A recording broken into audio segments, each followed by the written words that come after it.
CDP बारे और खास तौर से PS ਟੈਟ ਦੇ ਵਿੱਚ जिस तरह की CDP आ रही है ਉਹਦੇ बारे मैं 2 दिन पहला ਤੁਹਾਡੇ ਨਾਲ एक वीडियो शेयर की ਸੀਗੀ। उस वीडियो का लिंक भी ਤੁਹਾਨੂੰ इस डिस्क्रिप्शन दे रहे हैं और वी कार्ड ਦੇ ਵਿੱਚ ਵੀ ਤੁਹਾਨੂੰ ਉਹ मिल जाएगी। इस वीडियो तो बाद ਤੁਸੀਂ उस वीडियो ਨੂੰ भी ध्यान ਨਾਲ देख लेना। मैं ਇਹ ਗੱਲ ਇਸ ਕਰਕੇ ਕਹਿ ਰਿਹਾ क्योंकि ਅੱਜ ਜਿਹੜੇ मैं चीज़ ਤੁਹਾਡੇ ਨਾਲ डिस्कस ਕਰਨ ਲੱਗਿਆ उस वीडियो के बेसिस के उत्ते किस तरह के MCQs बनते हैं, किस तरह के क्वेश्चन पूछे जा सकते हैं, उन्होंने बारे मैं थोड़े नाल गल करांगा। जिवें मैं तुहानूं दस्सिया सी उहदे विच कि PS ਟੈਟ का पेपर किस तरीके का हुंदा है और पेपर 1 पेपर 2 उन्होंने बारे इन्फॉर्मेशन दसी सीगी। और मैंने लगता है कि पिछली वीडियो के विच इत्थे ETT लिखा गया सीगा, गलती नाल लिखा गया, but it was about PS TET सीगा ओह। सो यह डिस्क्रिप्शन सारी उहदे विच तुहाडे नाल डिस्कस की गई है, उस ध्यान नाल देख लेना। और फिर मैं तुहानूं यह भी दस्सिया सी कि तकरीबन 40-45 क्वेश्चन तकरीबन इस तरीके के सारे पेपर दे विच आउंदे ने और जे तुसीं इन्हां नूं चंगी तरह देख लिया तो तुहाडे तकरीबन 70 नंबर जिहड़े तुहाडे पैडागोजी दे विच आउंदे ने, 70 नंबरां दी पैडागोजी जिहड़ी आउंदी है ਉਹਦੇ ਵਿੱਚ तकरीबन 40-45 क्वेश्चन इसे तरीके ਦੇ ਹੁੰਦੇ ਨੇ और ਉਹਨਾਂ ਦੇ बेसिस ਦੇ ਉੱਤੇ ਹੀ ਤੁਹਾਡੇ ਨਾਲ ਅੱਜ मैं कुछ क्वेश्चन डिस्कस करांगा। और ਜਿਹੜੀਆਂ ਗੱਲਾਂ ਅਸੀਂ नहीं करनियां ਉਹ भी बेसिकली स्लाइड ਇਹਦੇ ਵਿੱਚ है, ਤੁਸੀਂ ਦੁਬਾਰਾ देख सकते हो ਇਹਨੂੰ। और ਇਹ स्लाइड ਹੈਗੀ ਜਿਹੜੇ ਕਿ ਕੰਮ ਆਪਾਂ नहीं करने चाहिए और ਇਹ उस तरीके ਦੇ ਕੰਮ ਨੇ ਜਿਹੜੇ कि ਸਾਨੂੰ करने चाहिए ने। सो ਇਹ ਸਲਾਈਡਾਂ ਤੁਸੀਂ ਦੁਬਾਰਾ ਦੇਖ ਸਕਦੇ ਹੋ, उस वीडियो ਦੇ ਵਿੱਚ ਹੀ ਤੁਸੀਂ ਦੁਬਾਰਾ ਇਸ ਚੀਜ਼ ਨੂੰ ਚੈੱਕ ਕਰ ਸਕਦੇ ਹੋ। मैं ਤੁਹਾਡੇ ਨਾਲ ਜਿਹੜੀ ਗੱਲ ਅੱਜ ਕਰਨੀ ਹੈ दैट इज़ क्वेश्चनस, ਕਿਹੜੇ तरह के क्वेश्चन ਜਿਹੜੇ कि इस दे बेसिस ਦੇ ਉੱਤੇ ਬਣਦੇ ਨੇ। बहुत सारे क्वेश्चन बनते हैं पर मैं ਤੁਹਾਡੇ ਨਾਲ थोड़े ਜਿਹੇ क्वेश्चन ਅੱਜ डिस्कस ਕਰਨ ਲੱਗਿਆ।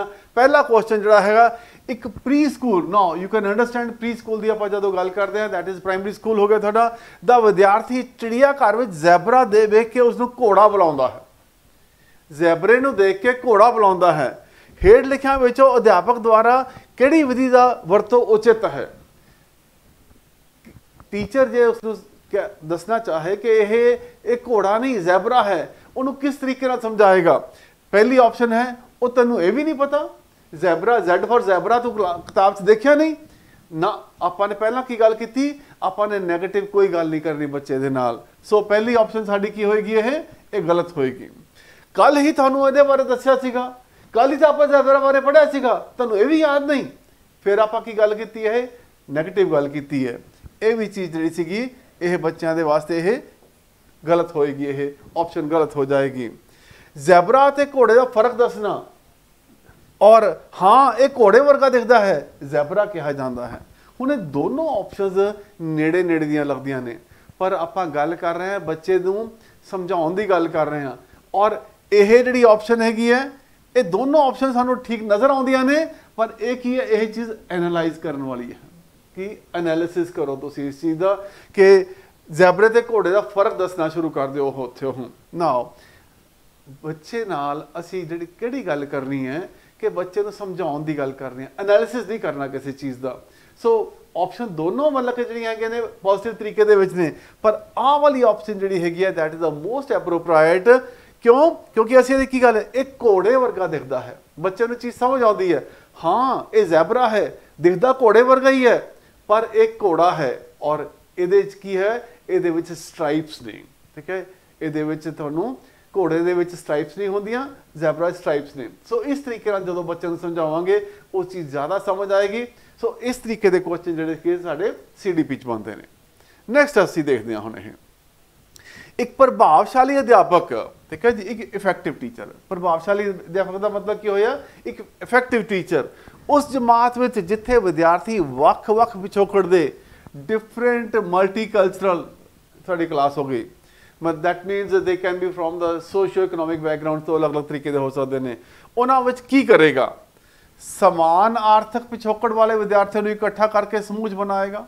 ठीक है, ये आप पहला गल उहदे च कीती सी आपां ने कि आपां ने ग्रुपिंग जिहड़ी सीगी वो सैग्रीगेशन नहीं करनी।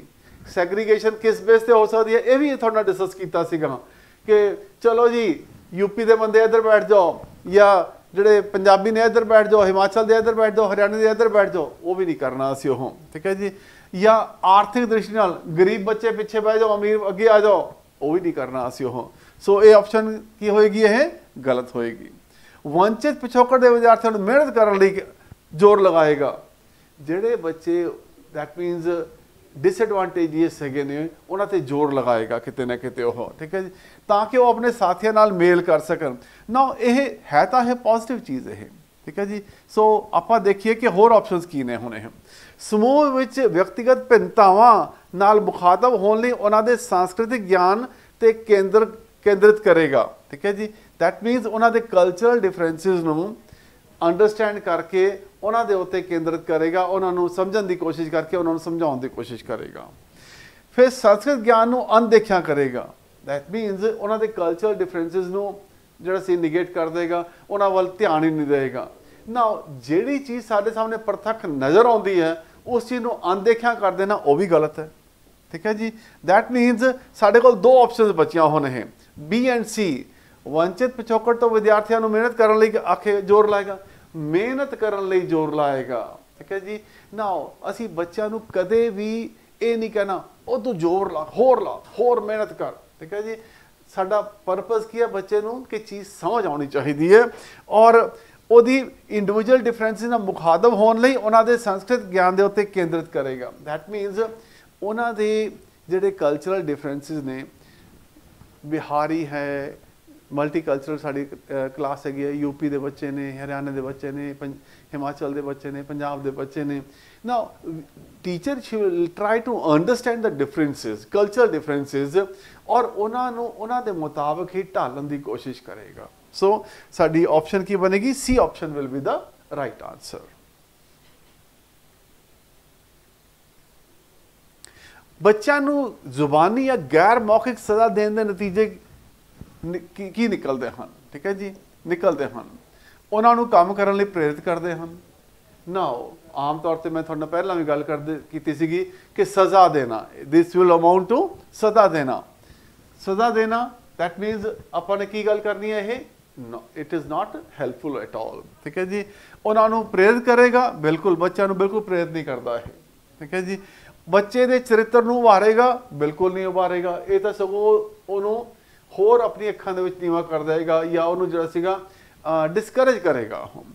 ਆਪਣੇ ਨੰਬਰ ਸੁਧਾਰ ਲਿਆਉਣ ਲਈ ਪ੍ਰੇਰਿਤ ਕਰੇਗਾ, ਨਾਟ ਐਟ ਆਲ, ਠੀਕ ਹੈ ਜੀ। ਤੁਸੀਂ ਕਿਸੇ ਤੋਂ ਜ਼ਬਰਦਸਤੀ ਕੁਝ ਕੰਮ ਕਰਵਾ ਸਕਦੇ ਹੋ, ਠੀਕ ਹੈ ਜੀ, ਪਰ ਉਹਨੂੰ ਮੋਟੀਵੇਟ ਨਹੀਂ ਕਰ ਸਕਦੇ ਹੋ। ਉਹਨਾਂ ਦੇ ਆਤਮ ਸਨਮਾਨ ਨੂੰ ਠੇਸ ਪਹੁੰਚਾ ਰਹੇ ਹਨ, ਯੈਸ, ਠੀਕ ਹੈ ਜੀ। ਇਹਦੇ ਨਾਲ ਕੀ ਹੋ ਰਿਹਾ, ਬੱਚੇ ਦੇ ਆਤਮ ਸਨਮਾਨ ਨੂੰ ਠੇਸ ਪਹੁੰਚਦੀ ਹੈ। ਸੋ ਦੈਟ ਮੀਨਸ ਇਹ ਜਿਹੜੀ ਚੀਜ਼ ਹੈਗੀ ਹੈ ਇਹ ਨਹੀਂ ਹੋਣੀ ਚਾਹੀਦੀ ਔਰ ਇਹਦੇ ਨਤੀਜੇ ਕੀ ਨਿਕਲਦੇ ਨੇ, ਬੱਚੇ ਦੇ ਆਤਮ ਸਨਮਾਨ ਨੂੰ ਠੇਸ ਪਹੁੰਚਦੀ ਹੈ। So D option will be our right answer.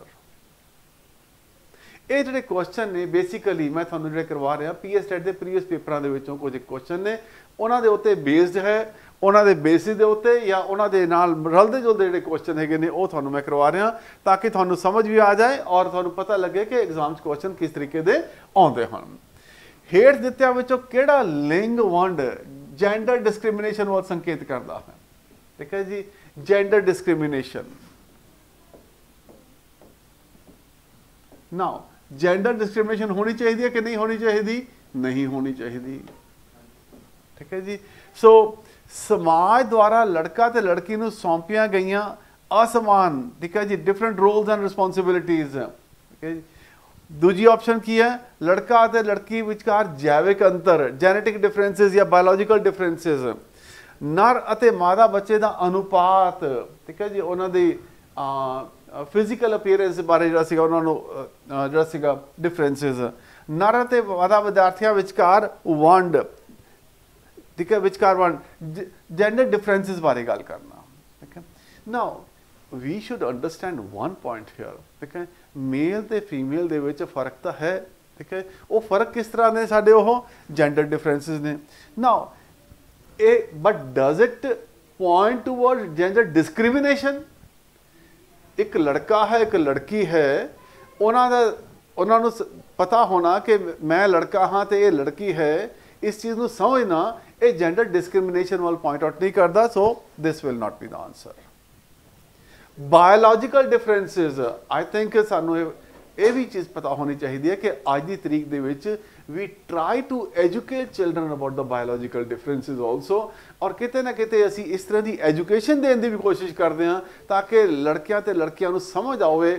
That means ਕਿ ਉਹ ਜਦੋਂ ਵੱਡੇ ਹੋਣਗੇ ਤਾਂ ਉਹਨਾਂ ਦੇ ਨਾਲ ਉਹਨਾਂ ਦੀ ਜ਼ਿੰਦਗੀ ਦੇ ਵਿੱਚ ਕੀ ਕੁਝ ਵਾਪਰਦਾ ਹੈ ਔਰ ਲੜਕਿਆਂ ਤੇ ਲੜਕੀ ਦੀ ਜ਼ਿੰਦਗੀ ਦੇ ਵਿੱਚ ਕੀ ਵਾਪਰਦਾ ਹੈ, ਖਾਸ ਤੌਰ ਤੇ ਜਦੋਂ ਐਡੋਲੈਸੈਂਸ ਏਜ ਦੇ ਵਿੱਚ what kind of differences take place, what kind of developments take place। ਠੀਕ ਹੈ, ਸੋ ਇਸ ਚੀਜ਼ ਦਾ ਉਹ ਬੱਚਿਆਂ ਨੂੰ ਅਹਿਸਾਸ ਕਰਾਉਣਾ ਉਹ ਚੀਜ਼ ਗਲਤ ਨਹੀਂ ਹੈ। ਠੀਕ ਹੈ, so this is also not the option. ਠੀਕ ਹੈ, ਨਰ ਅਤੇ ਮਾਦਾ ਬੱਚੇ ਦਾ ਅਨੁਪਾਤ, ਠੀਕ ਹੈ, ਫਿਜ਼ੀਕਲ ਡਿਫਰੈਂਸਿਸ ਬਾਰੇ ਆਪਾਂ ਗੱਲ ਕੀਤੀ। ਲੜਕਾ ਅਤੇ ਲੜਕੀ ਵਿਚਕਾਰ ਜੈਨੇਟਿਕ ਐਂਡ ਬਾਇਓਲੋਜੀਕਲ ਡਿਫਰੈਂਸਿਸ, ਜਿਹੜੀ ਚੀਜ਼ ਨੈਚੁਰਲ ਹੈਗੀ ਹੈ, ਇਹ ਡਿਸਕ੍ਰਿਮੀਨੇਸ਼ਨ ਨਹੀਂ। ਸੋ ਇਹ ਵੀ ਸਾਡਾ ਜਵਾਬ ਨਹੀਂ ਹੋਏਗਾ। ਅਸਮਾਨ ਭੂਮਿਕਾਵਾਂ, ਕੁੜੀਆਂ ਨੇ ਤਾਂ ਰੋਟੀ ਬਣਾਉਣੀ ਹੁੰਦੀ ਹੈ, ਭਾਂਡੇ ਮਾਂਜਣੇ ਹੁੰਦੇ ਨੇ, ਸਫਾਈ ਕਰਨੀ ਹੁੰਦੀ ਹੈ, ਮੁੰਡਿਆਂ ਨੇ ਜਾ ਕੇ ਕੰਮ ਕਰਨਾ ਹੁੰਦਾ ਹੈ, ਉਹ ਜਾ ਕੇ ਕਮਾ ਕੇ ਲਿਆਉਂਦੇ ਨੇ। Now that amounts to gender discrimination. ਸੋ ਇਹ ਜਿਹੜੀ ਚੀਜ਼ ਹੈਗੀ ਹੈ ਕਿਹਦੇ ਵੱਲ ਸੰਕੇਤ ਕਰਦੀ ਹੈ? ਇਹ ਜੈਂਡਰ ਡਿਸਕ੍ਰਿਮੀਨੇਸ਼ਨ ਵੱਲ ਸੰਕੇਤ ਕਰਦੀ ਹੈ। So that means this will be the answer, ਔਰ ਇਹ ਚੀਜ਼ ਜਿਹੜੀ ਸੀਗੀ ਇਹ ਨਹੀਂ ਹੋਣੀ ਚਾਹੀਦੀ।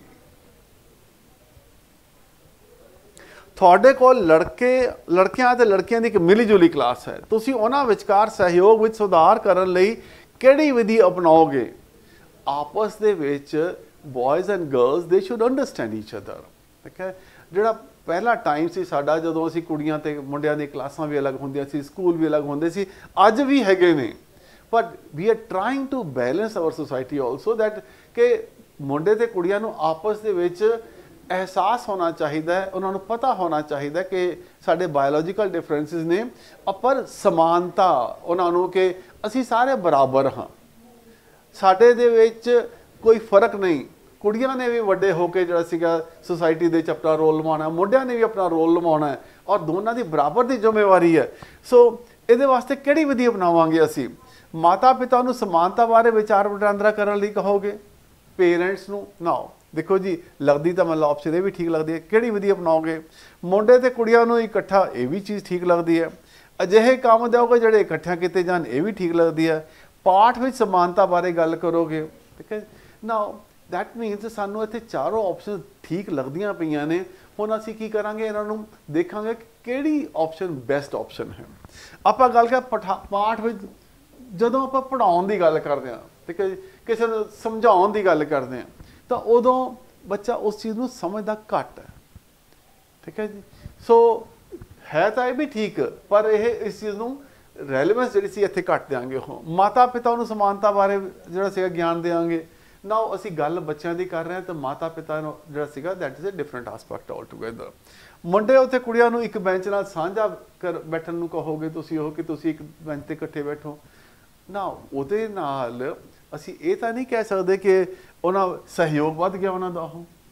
ਠੀਕ ਹੈ ਜੀ, ਸੋ ਅਜਿਹੇ ਕੰਮ ਦਿਓਗੇ ਜਿਹੜੇ ਇਕੱਠੇ ਮਿਲ ਕੇ ਕਰ ਸਕਣ।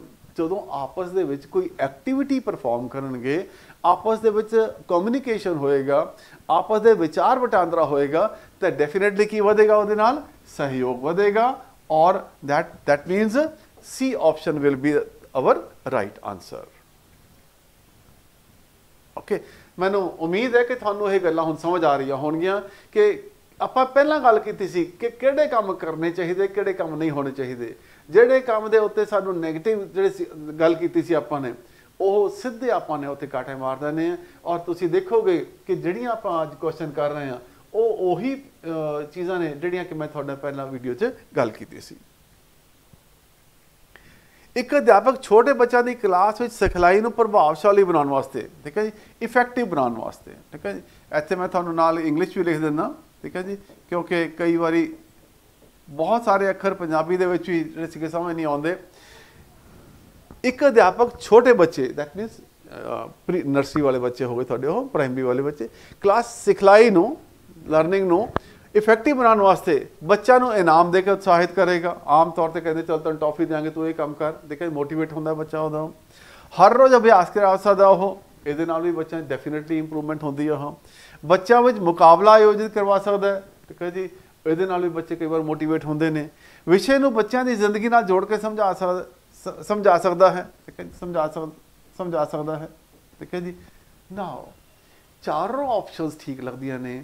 ਕਿਹੜੀ ਆਪਸ਼ਨ ਬੈਸਟ ਹੋਏਗੀ। ਨਾਓ दैट मीनस रोज अभ्यास करा सकता है, रट्टे लवा सकता है सानू वो, ठीक है, that option will go wrong.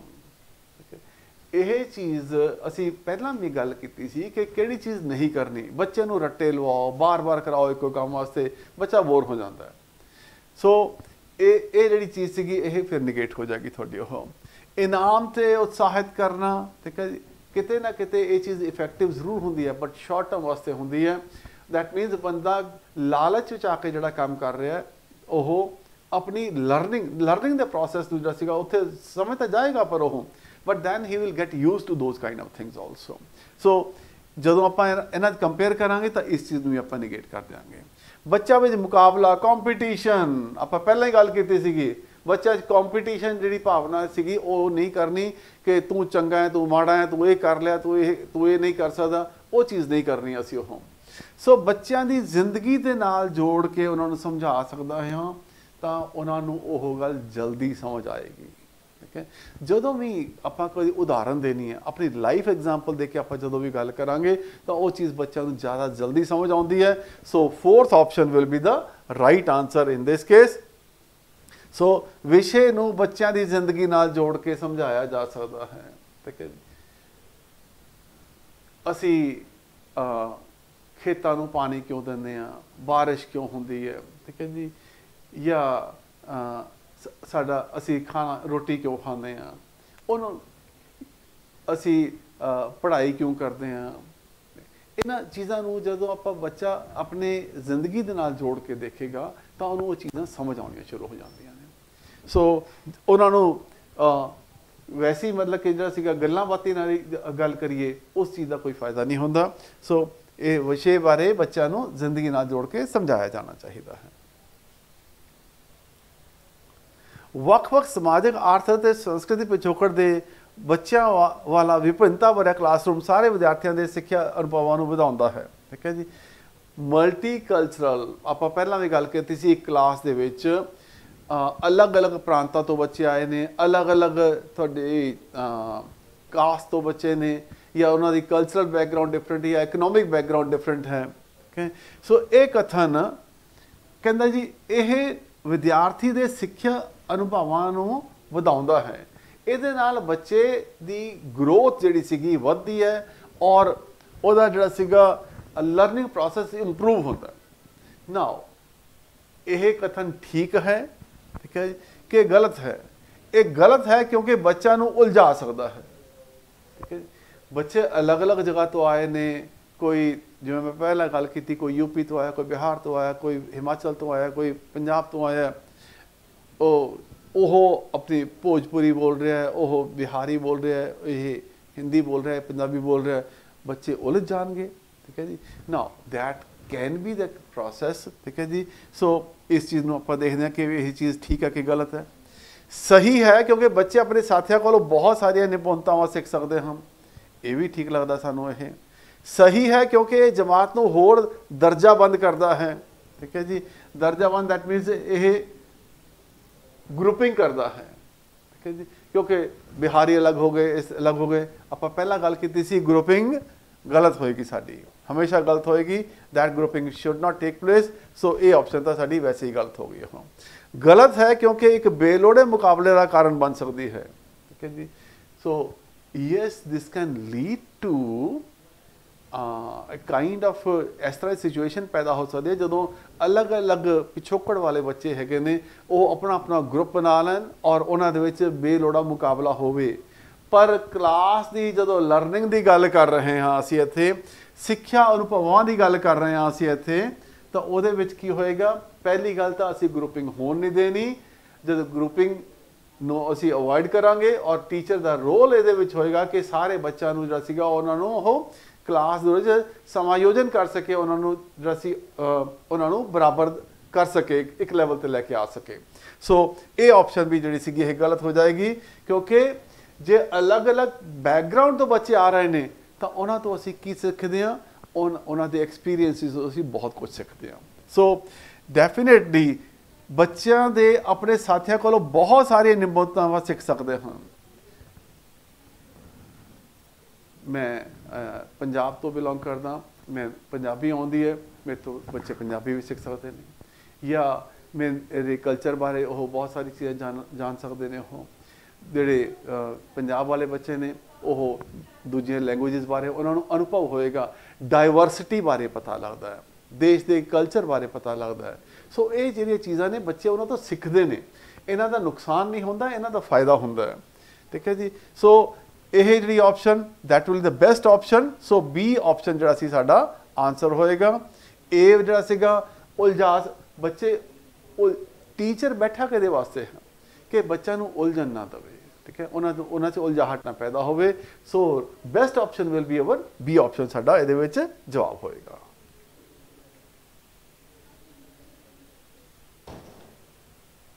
विद्यार्थियों विच संकल्प विकास नूं उत्साहित करन लई हेठ लिखियां विधियां विचों किहड़ी सब तो वध प्रभावशाली है। ठीक है, संकल्प की हो गया तुहाडा कंसैप्चुअल, कंसैप्चुअल कि थानू बेसिक्स पता होण, नवे संकल्प नूं, न्यू कॉन्सैप्ट नूं,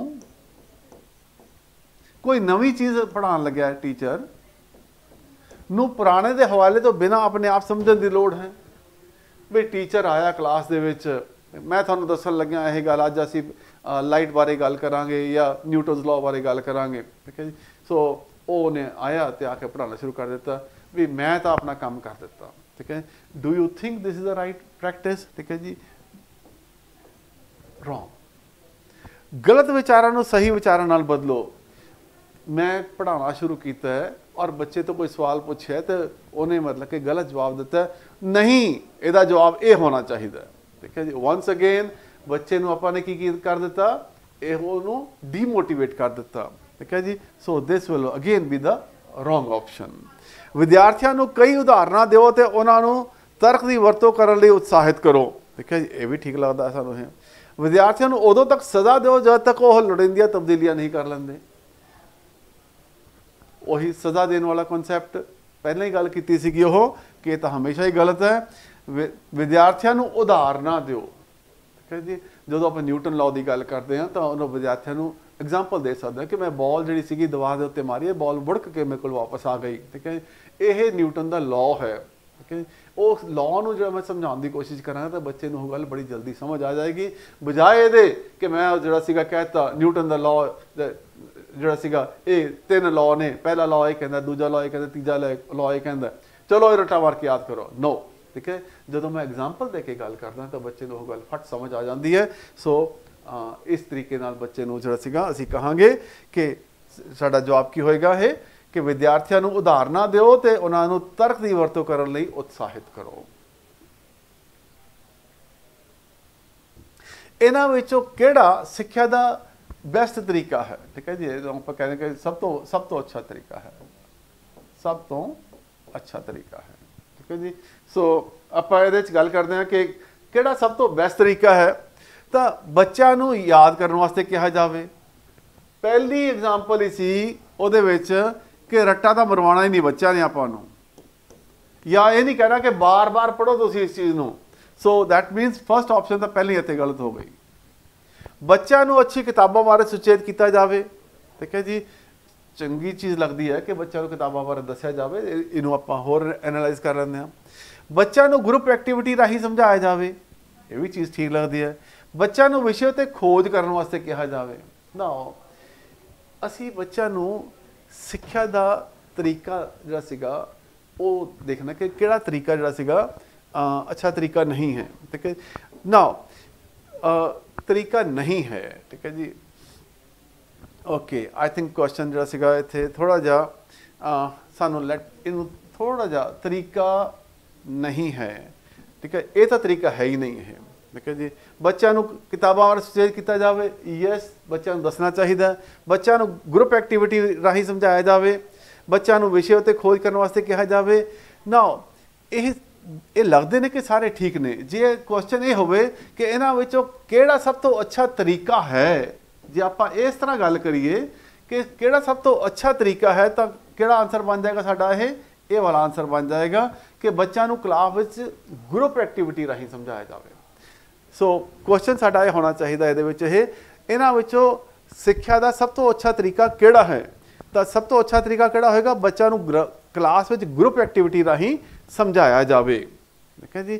ਸੋ ਦੈਟ ਸ਼ੁਡ ਬੀ ਦਾ, ਜੇ ਕੁਐਸਚਨ ਸਾਡੇ ਕੋਲ ਇਹ ਹੋਵੇ ਕਿ ਕਿਹੜਾ ਅੱਛਾ ਤਰੀਕਾ ਨਹੀਂ ਹੈ, ਤਾਂ ਫਿਰ ਸਾਡਾ ਪਹਿਲਾ ਆਨਸਰ ਹੋ ਜਾਏਗਾ ਕਿ ਬੱਚਿਆਂ ਨੂੰ ਯਾਦ ਕਰਨ ਵਾਸਤੇ ਕਿਹਾ ਜਾਵੇ। ਠੀਕ ਹੈ।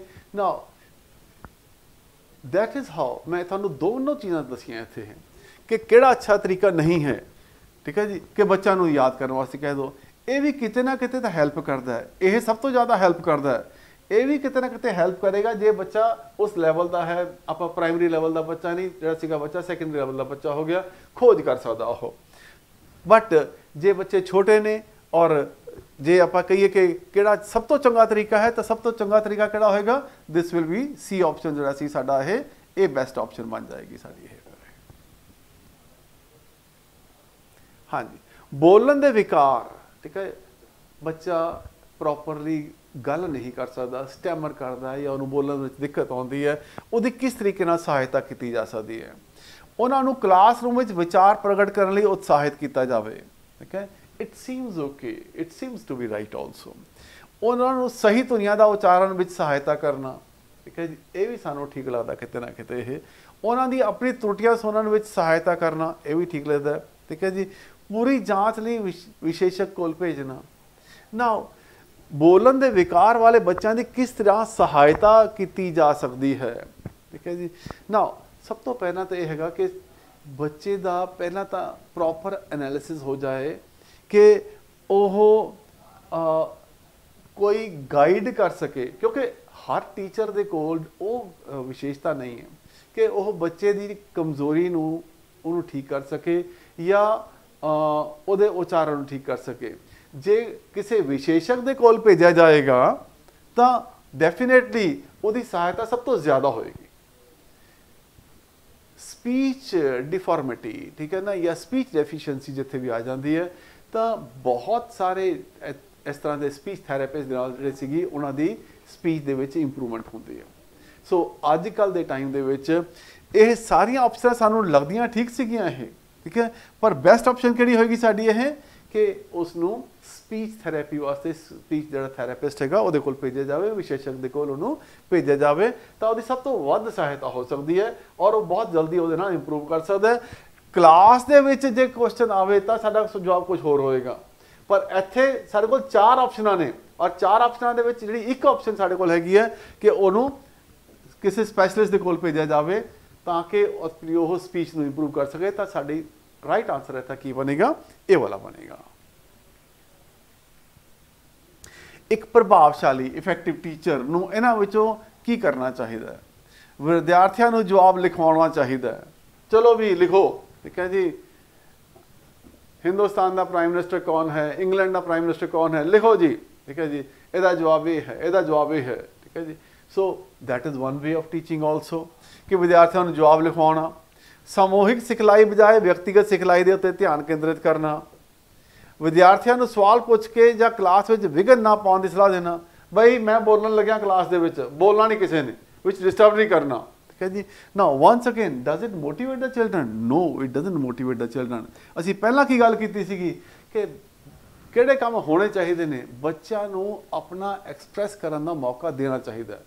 ਭਾਵੇਂ ਬੱਚਾ ਤੁਹਾਨੂੰ ਡਿਸਟਰਬ ਬੋਲ ਕੇ ਵਿੱਚ ਡਿਸਟਰਬ ਕਰਦਾ, ਬੱਚੇ ਨੂੰ ਡਿਸਟਰਬ ਨਹੀਂ ਕਰਨਾ ਅਸੀਂ, ਠੀਕ ਹੈ। ਜੇ ਉਹਨੇ ਕੋਈ ਸਵਾਲ ਪੁੱਛਿਆ ਹੈ ਜਾਂ ਉਹਨੇ ਕੋਈ ਗੱਲ ਕਹੀ ਹੈ, ਉਹਦਾ ਇੱਕ ਅਵਚੇਤਨ ਮਨ ਹੈ ਜਿਹੜਾ ਕਿ ਉਹਦੇ ਦਿਮਾਗ ਦੇ ਵਿੱਚ ਕੋਈ ਖਿਆਲ ਉਪਜ ਹੋਇਆ ਹੈ, ਤਾਂ ਉਸ ਸਵਾਲ ਨੂੰ ਜਿਹੜਾ ਸੀਗਾ, ਬੱਚੇ ਦੇ ਸਵਾਲ ਨੂੰ ਆਪਾਂ ਇਗਨੋਰ ਨਹੀਂ ਕਰਨਾ। ਇਸ ਕਰਕੇ ਇਹ ਚੀਜ਼ ਗਲਤ ਹੈ। ਕਲਾਸ ਦੇ ਹਰ ਇੱਕ ਵਿਦਿਆਰਥੀ ਨਾਲ ਸੰਪਰਕ ਵਿੱਚ ਰਹਿਣਾ ਚਾਹੀਦਾ ਹੈ, ਠੀਕ ਹੈ ਜੀ। ਸੋ ਅਸੀਂ ਦੇਖਦੇ ਹਾਂ ਕਿ ਸਾਡੀ ਕੀ ਆਪਸ਼ਨ ਕਿਹੜੀ ਬਣਦੀ ਹੈ ਇਹਦੇ ਵਿੱਚ। ਬੇਸਿਕਲੀ ਨਾ ਵਿਦਿਆਰਥੀ ਨੂੰ ਜਵਾਬ ਲਿਖਵਾਉਣਾ ਗਲਤ ਹੋ ਗਿਆ, ਇਹ ਵੀ ਗਲਤ ਹੋ ਗਿਆ। ਸਮੂਹ ਸਿਖਲਾਈ ਦੀ ਬਜਾਏ ਵਿਅਕਤੀਗਤ ਸਿਖਲਾਈ, ਫਿਰ ਤਾਂ ਹੋ ਗਈ ਟਿਊਸ਼ਨ, ਹੋ ਗਈ ਉਹ ਤਾਂ ਇੰਡੀਵਿਜੂਅਲ ਟਿਊਸ਼ਨ ਹੋ ਗਈ, ਠੀਕ ਹੈ ਜੀ। ਇਹ ਵੀ ਚੀਜ਼ ਜਿਹੜੀ ਸੀ ਗਲਤ ਹੋ ਗਈ। ਇੰਡੀਵਿਜੂਅਲ ਟਿਊਸ਼ਨ ਤਾਂ ਟੀਚਰ ਨੇ ਨਹੀਂ ਕਰਨੀ। ਸੋ ਕਲਾਸ ਦੇ ਵਿੱਚ ਵਿਦਿਆਰਥੀਆਂ ਨਾਲ ਸੰਪਰਕ ਵਿੱਚ ਰਹਿਣਾ ਚਾਹੀਦਾ ਹੈ। ਜਦੋਂ teacher establishes a contact with the children, ਠੀਕ ਹੈ, ਤਾਂ ਬੱਚੇ ਦੀ ਸਮਝ ਦੇ ਵਿੱਚ ਆਪਣੇ ਆਪ ਵਾਧਾ ਹੋਣਾ ਸ਼ੁਰੂ ਹੋ ਜਾਂਦਾ ਹੈ। ਸਭ ਤੋਂ ਜ਼ਿਆਦਾ ਪ੍ਰਭਾਵ ਉਸ ਟੀਚਰ ਦਾ ਪੈਂਦਾ ਹੈ ਜਿਹੜਾ ਹਰ ਇੱਕ ਬੱਚੇ ਨੂੰ ਸਮਝਦਾ ਹੈ, ਔਰ ਬੱਚੇ ਨੂੰ ਸਮਝ ਕੇ ਜਿਹੜਾ ਸੀਗਾ ਉਹ ਬੱਚਿਆਂ ਵਾਂਗ ਉਹਨਾਂ ਦੇ ਲੈਵਲ ਦੇ ਉੱਤੇ ਆ ਕੇ ਗੱਲ ਕਰਦਾ ਹੈ। That is the best way of teaching. So ਸਾਡਾ ਜਵਾਬ ਕਿਹੜਾ ਬਣੇਗਾ? ਸਾਡਾ ਡੀ ਆਪਸ਼ਨ ਜਵਾਬ ਬਣੇਗਾ। ਸੋ ਨੈਕਸਟ ਕੁਐਸਚਨ, ਬੱਚਾ ਵਿੱਚ ਸਵੈ ਅਧਿਐਨ, ਠੀਕ ਹੈ ਜੀ, ਦੈਟ ਇਜ਼ ਸੈਲਫ ਸਟੱਡੀ। ਇਹਦਾ ਮਤਲਬ ਕੀ ਹੋਇਆ? ਸੈਲਫ ਸਟੱਡੀ ਦੀ ਆਦਤ ਕਿਸ ਤਰ੍ਹਾਂ ਵਿਕਸਿਤ ਕੀਤੀ ਜਾ ਸਕਦੀ ਹੈ? ਠੀਕ ਹੈ ਜੀ, ਮਹਾਨ ਵਿਅਕਤੀਆਂ ਦੀ ਉਦਾਹਰਨ ਦੇ ਕੇ, ਸਵੈ ਅਧਿਐਨ ਉੱਪਰ ਲੈਕਚਰ ਦੇ ਕੇ, ਆਪਣੀ ਉਦਾਹਰਨ ਦੇ ਕੇ, ਨਵਾਂ ਸਾਹਿਤ ਉਪਲਬਧ ਕਰਾ ਕੇ। ਅਬਰਾਹਮ ਲਿੰਕਨ ਜੀ ਉਹਨੇ ਜਿਹੜਾ ਸੀਗਾ ਸੈਲਫ ਸਟੱਡੀ ਕੀਤੀ ਸੀਗੀ, ਉਹਦੀ ਐਗਜ਼ਾਮਪਲ ਦੇਤੀ ਆਪਾਂ ਨੇ।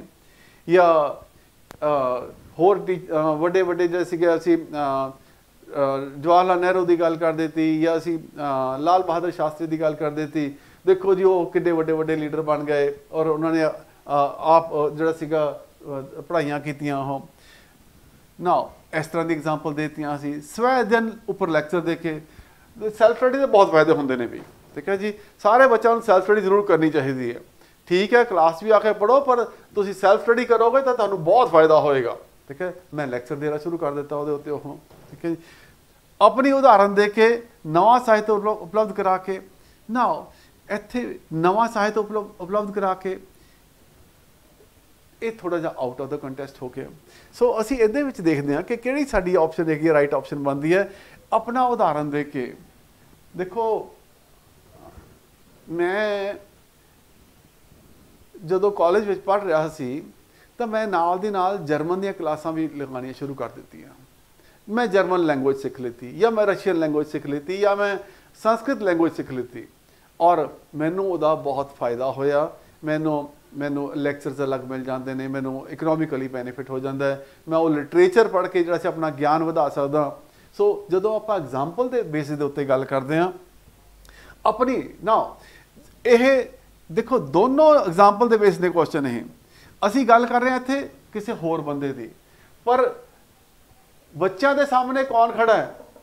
ਬੱਚਿਆਂ ਦੇ ਸਾਹਮਣੇ ਅਬਰਾਹਮ ਲਿੰਕਨ ਖੜਾ ਹੈ ਕਿ ਜਵਾਹਰ ਲਾਲ ਨਹਿਰੂ ਖੜੇ ਨੇ ਜਾਂ ਮਹਾਤਮਾ ਗਾਂਧੀ ਖੜੇ ਨੇ?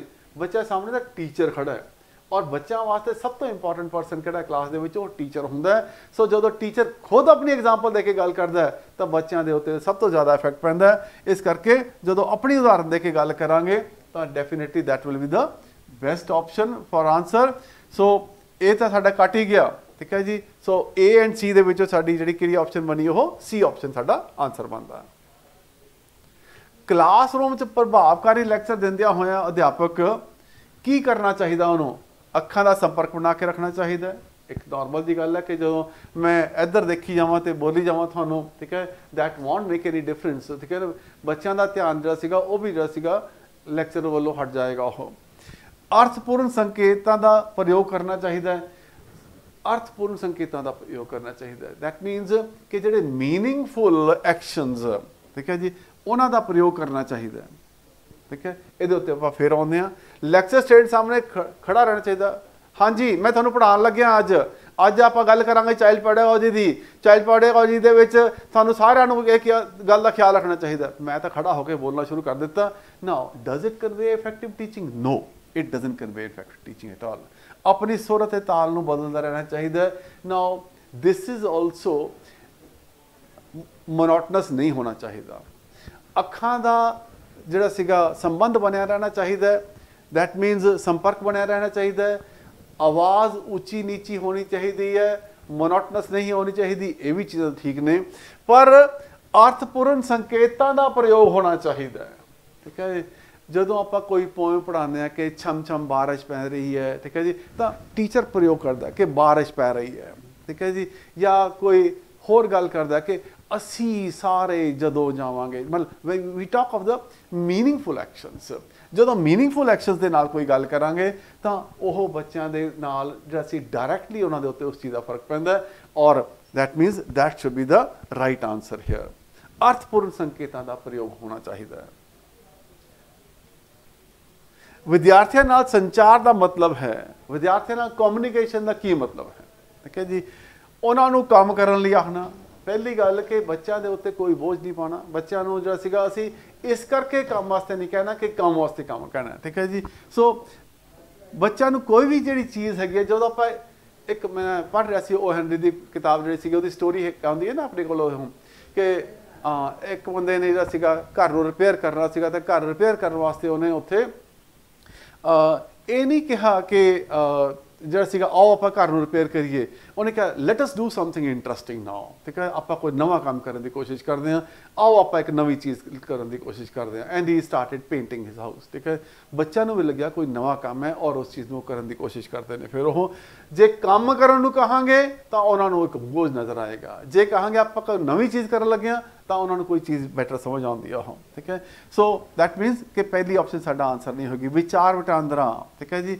ਸੰਚਾਰ ਦਾ ਮਤਲਬ ਕੀ ਹੈ? ਦੈਟ ਮੀਨਸ ਕਮਿਊਨੀਕੇਸ਼ਨ ਹੈ। ਆਪਾਂ ਉਹਨਾਂ ਨੂੰ ਹਦਾਇਤਾਂ ਦੇਣੀਆਂ, ਬਈ ਦੇਖੋ ਤੁਸੀਂ ਕਮਿਊਨੀਕੇਸ਼ਨ ਦਾ ਮਤਲਬ ਕੀ ਹੈ? ਕਮਿਊਨੀਕੇਸ਼ਨ ਹਦਾਇਤਾਂ ਵਾਸਤੇ ਵੀ ਹੁੰਦਾ ਕਿ ਤੁਸੀਂ ਪਹਿਲਾਂ ਸਵੇਰੇ ਟਾਈਮ ਸਿਰ ਸਕੂਲ ਆਉਣਾ, ਆਉਂਦੇ ਸਾਰ ਪਹਿਲਾਂ ਤੁਸੀਂ ਪ੍ਰੇਅਰ ਕਰਨੀ ਹੈ, ਫਿਰ ਤੁਸੀਂ ਲਾਈਨ ਦੇ ਵਿੱਚ ਖੜੇ ਹੋ ਕੇ ਜਿਹੜਾ ਸੀਗਾ ਕਰਮਬੱਧ ਤਰੀਕੇ ਨਾਲ ਜਿਹੜਾ ਸੀ ਕਲਾਸਰੂਮ 'ਚ ਜਾਣਾ। ਇਹ ਹਦਾਇਤਾਂ ਨੇ। ਨਾਓ ਇਹ ਵਿਦਿਆਰਥੀਆਂ ਨਾਲ ਸੰਚਾਰ ਤਾਂ ਹੋ ਰਿਹਾ ਹੈ, ਠੀਕ ਹੈ ਜੀ, ਪਰ ਇਹ ਕੀ ਹੈ, ਉਹਨਾਂ ਨੂੰ ਹਦਾਇਤਾਂ ਦਿੱਤੀਆਂ ਜਾ ਰਹੀਆਂ ਨੇ, ਠੀਕ ਹੈ। ਜਦੋਂ ਆਪਾਂ ਗੱਲ ਕਰ ਰਹੇ ਪ੍ਰੋਪਰ ਕਮਿਊਨੀਕੇਸ਼ਨ ਦੀ, ਟੀਚਿੰਗ ਦੇ ਵਿੱਚ ਕਮਿਊਨੀਕੇਸ਼ਨ ਦੀ ਗੱਲ ਕਰ ਰਹੇ ਹਾਂ, ਤਾਂ ਉਹ that is for the purpose of ਵਿਚਾਰ ਵਟਾਂਦਰਾ, ਠੀਕ ਹੈ। ਆਪਣੇ ਵਿਚਾਰਾਂ ਨੂੰ ਉਹਨਾਂ ਤੱਕ ਸੂਚਿਤ ਕਰਨਾ। ਨਾ ਬੇਸਿਕਲੀ ਇਹ ਦੋਨੋਂ ਆਪਸ਼ਨ ਸਾਨੂੰ ਠੀਕ ਨਜ਼ਰ ਆਉਂਦੀਆਂ ਨੇ। ਹਦਾਇਤਾਂ ਵਿਲ ਆਲਵੇਜ਼ ਬੀ ਰੋਂਗ, ਆਪਣੇ ਵਿਚਾਰਾਂ ਤੋਂ ਉਹਨਾਂ ਨੂੰ ਸੂਚਿਤ ਕਰਨਾ, ਠੀਕ ਹੈ ਜੀ, ਵਿਚਾਰ ਵਟਾਂਦਰਾ ਕਰਨਾ, ਹਮੇਸ਼ਾ ਆਪਣੇ ਵਿਚਾਰਾਂ ਨਾਲ ਉਹਨਾਂ ਨੂੰ ਸੂਚਿਤ ਕਰਨਾ, that is one way communication। ਇਸ ਕਰਕੇ the right answer ਕਿਹੜਾ ਹੋ ਜਾਏਗਾ ਸਾਡਾ? ਹੈ ਵਿਚਾਰ ਵਟਾਂਦਰਾ। ਕਿ ਮੈਂ ਜਦੋਂ ਕੋਈ ਬੋਲ ਰਿਹਾ ਚੀਜ਼ ਮੈਂ ਬੱਚਿਆਂ ਨੂੰ ਉਤਸ਼ਾਹਿਤ ਕਰਾਂ ਕਿ ਉਹ ਵੀ ਕੋਈ ਨਾ ਕੋਈ ਸਵਾਲ ਪੁੱਛਣ, ਤਾਂ ਕਿ ਆਪਸ ਦੇ ਵਿੱਚ ਇੱਕ ਕਮਿਊਨੀਕੇਸ਼ਨ, ਬੈਟਰ ਕਮਿਊਨੀਕੇਸ਼ਨ ਹੋਵੇ। ਔਰ ਜਦੋਂ ਬੱਚਾ ਆਪਣੀ ਅਵਸਥਾ ਤੋਂ ਕੋਈ ਸਵਾਲ ਪੁੱਛਦਾ ਹੈ ਤਾਂ ਉਹਦੀ ਜਿਹੜੀ ਉਤਸੁਕਤਾ ਹੈਗੀ ਆ ਹੋਰ ਵੱਧਦੀ ਹੈ ਔਰ ਉਹਦੀ ਇੰਪਰੂਵਮੈਂਟ ਹੁੰਦੀ ਹੈ ਉਹਦੇ ਵਿੱਚ ਉਹ। ਸੋ ਇਸ ਤਰੀਕੇ ਦੇ ਸਵਾਲਾਤ ਜਿਹੜੇ ਸੀਗੇ, ਮੈਂ ਤੁਹਾਡੇ ਨਾਲ ਗੱਲ ਕਰ ਰਿਹਾ ਸੀਗਾ ਕਿ ਕੀ ਸਾਨੂੰ ਕਰਨਾ ਚਾਹੀਦਾ ਹੈ ਔਰ ਕੀ ਨਹੀਂ ਕਰਨਾ ਚਾਹੀਦਾ।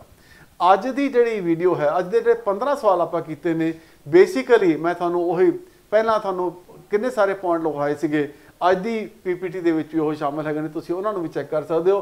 ਪੁਰਾਣੀ ਵੀਡੀਓ ਦੇ ਵਿੱਚ ਵੀ ਤੁਸੀਂ ਉਹਨਾਂ ਨੂੰ ਚੰਗੀ ਤਰ੍ਹਾਂ ਸਮਝ ਸਕਦੇ ਹੋ ਕਿ ਉਹਨਾਂ ਚੀਜ਼ਾਂ ਨੂੰ ਅੱਜ ਅਸੀਂ ਇਹਨਾਂ ਕੁਐਸਚਨਾਂ ਦੇ ਉੱਤੇ ਕਿਵੇਂ ਇੰਪਲੀਮੈਂਟ ਕੀਤਾ। ਇਹਨਾਂ ਚੀਜ਼ਾਂ ਨੂੰ ਤੁਸੀਂ ਯਾਦ ਰੱਖੋਗੇ, then you will also score good marks in your examination। ਤੁਹਾਡੇ ਨੰਬਰ ਜਿਹੜੇ ਸੀਗੇ, ਮੈਨੂੰ ਪੂਰੀ ਉਮੀਦ ਹੈ ਕਿ ਜਿਵੇਂ ਤੁਹਾਨੂੰ ਪਹਿਲਾਂ ਕਿਹਾ ਸੀਗਾ ਕਿ 70 ਕੁਐਸਚਨ ਪੈਡਾਗੋਜੀ ਔਰ ਚਾਈਲਡ ਡਿਵੈਲਪਮੈਂਟ ਦੇ ਉੱਤੇ ਆ ਜਾਂਦੇ ਨੇ। 17 ਦੇ ਵਿੱਚੋਂ 40-45 ਕੁਐਸਚਨ ਤਕਰੀਬਨ ਇਸ ਤਰੀਕੇ ਦੇ ਹੁੰਦੇ ਨੇ ਜਿਨ੍ਹਾਂ ਨੂੰ ਤੁਸੀਂ ਜਿਹੜਾ ਸੀਗਾ ਸਮਝ ਪਾਓਗੇ। ਔਰ ਜੇ ਸਮਝ ਪਾਓਗੇ ਤਾਂ ਉਸ ਤੋਂ ਬਾਅਦ ਜਿਹੜਾ ਸੀਗਾ we will be able to understand ਔਰ ਚੰਗੇ ਨੰਬਰ ਆਪਾਂ ਲੈ ਪਾਵਾਂਗੇ। With this we wish you all the best. ਕਿ ਇਸੇ ਤਰੀਕੇ ਨਾਲ ਆਪਾਂ ਫਿਰ ਅਗਲੀ ਵੀਡੀਓ ਦੇ ਵਿੱਚ ਹੋਰ ਕੁਐਸਚਨ ਲੈ ਕੇ, ਹੋਰ ਥਿਊਰੀਆਂ ਲੈ ਕੇ ਤੁਹਾਡੇ ਨਾਲ ਸ਼ਾਮਲ ਹੋਵਾਂਗੇ। ਮੈਨੂੰ ਉਮੀਦ ਹੈ ਕਿ ਤੁਹਾਨੂੰ ਉਹ ਚੀਜ਼ਾਂ ਵੀ ਚੰਗੀ ਤਰ੍ਹਾਂ ਸਮਝ ਆਉਣਗੀਆਂ ਔਰ ਤੁਸੀਂ ਉਹਨਾਂ ਨੂੰ ਚੰਗੀ ਤਰ੍ਹਾਂ ਸਮਝ ਵੀ ਪਾਓਗੇ। Thank you all.